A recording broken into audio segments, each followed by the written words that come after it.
చాలా బాగా అనిపించింది. చాలా రోజుల చాలా సంవత్సరాల తర్వాత ఒక అఖిల్ గారిని పిలిపెడుగా సింగిల్ టేక్లో బ్లాక్ బస్టర్ సినిమా అని చెప్పొచ్చు. నిజంగా చాలా అంటే చాలా బాగా అనిపించింది. అంటే ఫస్ట్ హాఫ్ కొంచెం స్లో అనిపించింది, కథలోకి వెళ్తాను కొంచెం టైం తీసుకున్నారు. ఇంకా అక్కడి నుంచి భాగ్యశ్రీ గారు కానీ లేదంటే లెనిన్ కానీ విలన్ కానీ నిజంగా వీళ్ళ ముగ్గురు చుట్టూ సినిమా రాసుకున్న విధానం చాలా బాగా అనిపించింది. ముఖ్యంగా మనకి విలన్ లాగే చూస్తాం, బట్ ఇందులో విలన్ కూడా హీరోలా చూస్తాం. ఆయన క్యారెక్టర్స్ కానీ ఆయన వేసే యాక్షన్ కానీ యాక్టింగ్ కానీ చాలా బాగా అనిపించింది. ముఖ్యంగా నేను అఖిల్ చాలా కష్టపడ్డాడు సినిమా కోసం. మనకు మన పెద్ద సినిమాలో రామ్ చరణ్ గారు ఎంతలా నటించారో అఖిల్ కూడా ఈ సినిమాకి అంతే నటించాడు. ఇద్దరికి ఏమాత్రం ఆయనతో పోల్చొచ్చు తప్పులేదు. పక్కగా 100 కోట్ల సినిమా ఇది. అక్కినేని ఫ్యామిలీకి సింగిల్ గట్టిగా డౌట్ లేకుండా పక్క బ్లాక్ బస్టర్ మూవీ అని. బ్యాక్గ్రౌండ్ అంటారా, ఇంక ఇంటర్వెల్లో క్లైమాక్స్లో తమను కొట్టే ఊపిడికి సీట్లు దద్దరెళ్ళిపోయి అనమాట. బాల సినిమాలో చూసాం తమను ఎలా కొట్టడం, కానీ అఖిల్ సినిమా కూడా ఎరగొట్టాడు. మ్యూజిక్, డైరెక్షన్, అఖిల్ యాక్టింగ్ 3 ఎరగ తీసేయడు.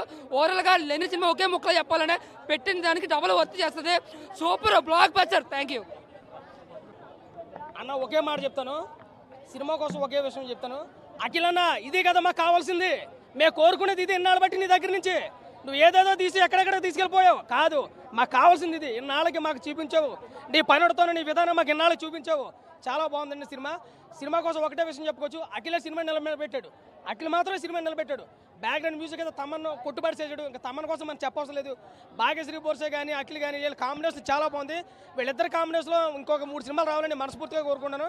అదేవిధంగా సినిమా కోసం విలనం ఎంత యాక్ట్ చేయడో అంత కంటెంట్ తీసుకున్నాడో వీళ్ళిద్దరికీ మంచి పర్ఫార్మెన్స్ అయితే ఇందులో కనిపించింది.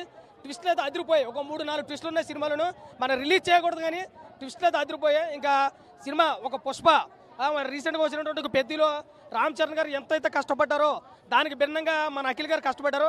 గతంలో తీసుకున్న సినిమాలన్నీ ఒక లెక్క అయితే అఖిల్ గారి, ఈ సినిమా మాత్రం ఇంకొక లెక్క. యాక్టింగ్ పరంగా 10 మెట్లు పైకి ఎక్కేశాడు, పర్ఫార్మెన్స్ ఎరగొట్టేశాడు. నాగార్జున గారికి వారసుడు నాగ చైతన్య గారు అని చెప్పుకునే తరుణంలో అఖిల్ గారు కూడా యాక్టింగ్ పరంగా నిలబెట్టేశాడు. అక్కినేని కుటుంబం నుంచి ఇంకో మాకు మాస్ హీరో వచ్చాడని చెప్పి మనం చెప్పుకోవడంలో ఎక్కడా టోకలేదు. నాగార్జున గారికి అయితే కనుక అఖిల్ గారిని ఎంత నమ్మైతే చేశారో, నాగవంశీ ఎంత నమ్మైతే పెట్టాడో దానికి భిన్నంగా ఇందులో అయితే చూపించుకోవడం జరిగింది. శివాజీ గారు మొన్న ఒక మాట